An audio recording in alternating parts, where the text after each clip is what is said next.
warahmatullahi wabarakatuh. Kami dari kelompok 7 akan memaparkan hasil review jurnal kami yang berjudul Analisis Faktor Penyebab Kelelahan Otot Rangka Terhadap Pekerja Spa Dini Industri dengan metode subjektif self-rating pada PT Medan Sugar Industri. Saya sendiri, Evianti, dan teman saya Kevin Pluto, saya Urusfatul Muskor. Baik, penjelasan selanjutnya akan dilanjutkan oleh teman saya. Di sini ada latar belakang dalam dunia industri, terutama di sektor manufaktur dan pengolahan seperti PT Medan Sugar Industri. Tenaga kerja merupakan salah satu elemen utama dalam menjalankan proses produksi.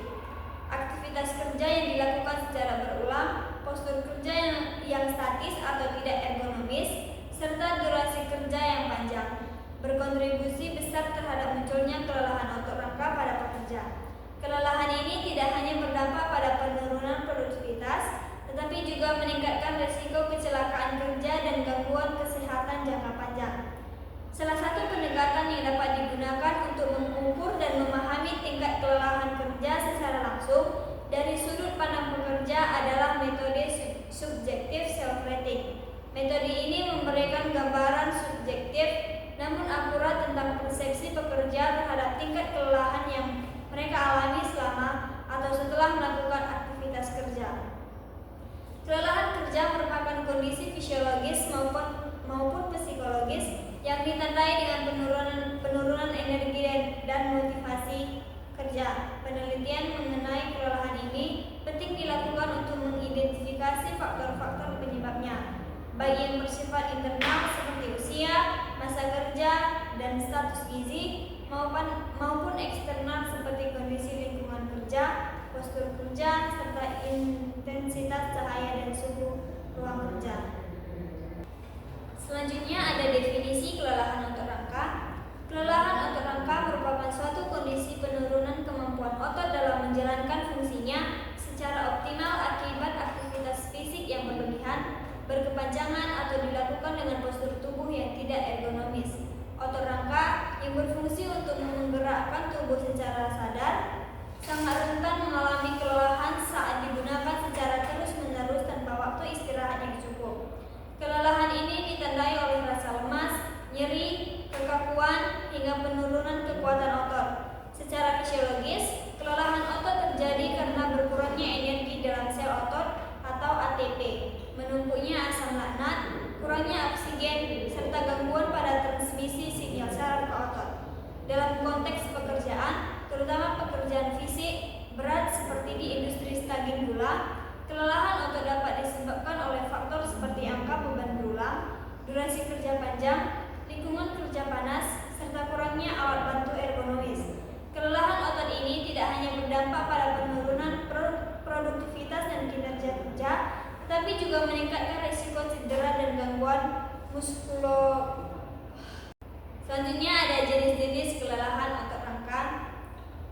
Kelelahan otot rangka adalah kondisi di mana otot kehilangan kemampuannya untuk menghasilkan kekuatan atau kontraksi secara maksimal akibat aktivitas fisik yang berlebihan atau berkepanjangan. Kelelahan ini terjadi ketika suplai energi menurun, penumpukan zat sisa metabolisme meningkat, atau ketika sistem saraf tidak mampu mempertahankan stimulasi yang efektif terhadap otot. Adapun jenis-jenis kelelahan otot rangka yaitu kelelahan sentral, kelelahan perifer, kelelahan akut, kelelahan kronis, dan kelelahan lokal dan umum. Selanjutnya akan dijelaskan teman saya. Selanjutnya ada faktor yang mempengaruhi kelelahan otot rangka. Faktor yang mempengaruhi kelelahan otot rangka adalah berbagai elemen fisiologi, biokimia, dan lingkungan yang mempengaruhi kemampuan otot untuk mempertahankan kontraksi dan menghasilkan tenaga secara optimal selama aktivitas fisik.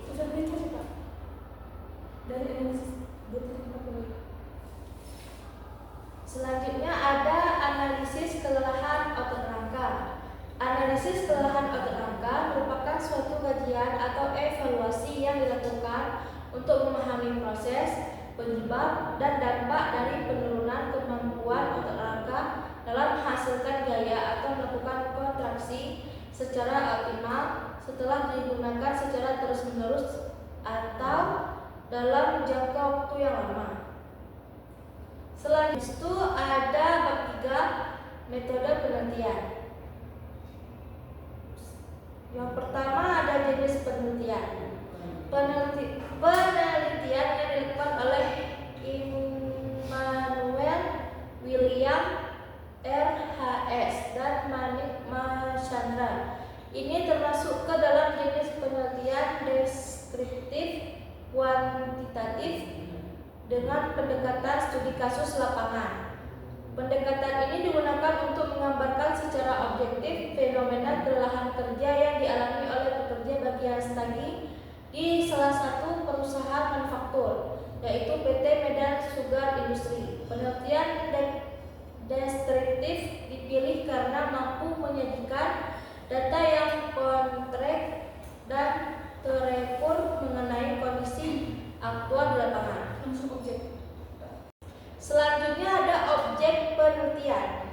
Dalam jurnal ini adalah para pekerja bagian staging di gudang Vinshegood PT Medan Sugar Industri yang merupakan perusahaan besar dalam sektor industri gula rafinasi di Indonesia. Pekerja staging bertugas melakukan proses pengangkatan manual karung gula sebesar 50 kg dari konveyor untuk ditata di atas palet penyimpanan. Aktivitas ini dilakukan secara berulang-ulang tanpa bantuan alat angkat atau alat bantu mekanis dengan durasi kerja mencapai 8 jam sehari dan hanya diberi waktu istirahat selama 45 menit. Kondisi kerja tersebut memberikan tekanan besar secara fisik, terutama pada otot rangka tubuh bagian atas seperti punggung, bahu, lengan, dan kaki. Selain itu, lingkungan kerja yang panas atau suhu mencapai 32 derajat Celcius, pencahayaan yang rendah hanya 48,3 lux, serta postur kerja yang buruk semakin memperbesar risiko kelelahan otot yang menurunkan produktivitas kerja. Baik, di sini ada pembahasan tentang laporan atau jurnal yang kami review, yaitu kelelahan otot rangka merupakan salah satu permasalahan utama yang dialami oleh pekerja di bagian staging pada PT Medan Sugar Industri. Berdasarkan hasil penelitian, menggunakan metode subjective operating atau SSRT diketahui bahwa sebagian besar pekerja mengalami kelelahan ringan 72,73% dan sisanya mengalami kelelahan sedang yaitu 27,27%. Tanpa ada yang mengalami kelelahan berat. Kelelahan ini disebabkan oleh beberapa faktor. Yang pertama dapat dibagi menjadi dua kelompok besar, yaitu faktor internal dan eksternal. Namun hasil uji korelasi Sperman menunjukkan bahwa faktor internal seperti usia, masa kerja, dan status gizi tidak memiliki hubungan signifikan terhadap tingkat kelelahan yang dialami oleh pekerja. Sebaiknya faktor eksternal justru menjadi penyebab dominan. Faktor eksternal tersebut meliputi tingginya suhu lingkungan kerja yang mencapai 32 derajat Celcius melebihi ambang batas ideal yaitu 24 sampai 26 derajat Celcius. Tingkat pencahayaan yang rendah hanya 48,3 lux dibanding standar minimal 300 lux.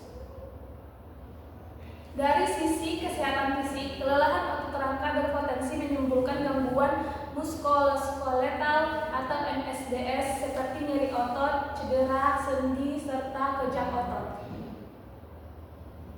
Untuk mengelola dan mengurangi kelelahan kerja pada industri gula seperti di PT Medan Sugar Industri, beberapa strategi perbaikan yang dapat diterapkan dari sisi ergonomi, yaitu penggunaan alat bantu material handling sangat direkomendasikan seperti small erector, table, hand pallet, dan conveyor portable. Dan selanjutnya ada kesimpulan dari materi kami, yaitu berdasarkan hasil penelitian yang dilakukan terhadap pekerja bagian staging di gudang Vinshegood PT Medan Sugar Industri, dapat disimpulkan bahwa tingkat kelelahan kerja yang dialami oleh para pekerja tergolong cukup signifikan. Dari 11 responden yang diteliti, sebanyak 72,73% pekerja mengalami kelelahan ringan dan 27,27% lainnya mengalami kelelahan sedang. Dan berikutnya ada saran. Berdasarkan hasil penelitian yang sudah kami lakukan, kami memiliki beberapa saran yang dapat dipertimbangkan oleh perusahaan agar kelelahan kerja yang dialami para pekerja stunting bisa dikurangi. Yang pertama yaitu sebaiknya perusahaan mulai mempertimbangkan gangguan penggunaan alat bantu kerja seperti hand pallet, liftable, atau conveyor portable dalam proses pengangkatan gula. Hal ini penting karena beban kerja yang terlalu berat ditambah dengan postur kerja yang tidak ergonomis beresiko menimbulkan kelelahan bahkan cedera dalam jangka panjang. Penggunaan alat bantu ini bisa mengurangi kelelahan fisik dan membantu meningkatkan produktivitas kerja. Dan yang kedua adalah perusahaan juga perlu memperhatikan kondisi lingkungan kerja, terutama suhu dan pencahayaan. Berdasarkan hasil pengukuran suhu di area kerja melebihi ambang batas normal dan pencahayaannya juga masih sangat kurang. Oleh karena itu, kami dari kelompok 7 menyarankan agar perusahaan menambah ventilasi udara atau memasang kipas atau solar fan di area stadion untuk menurunkan suhu ruangan.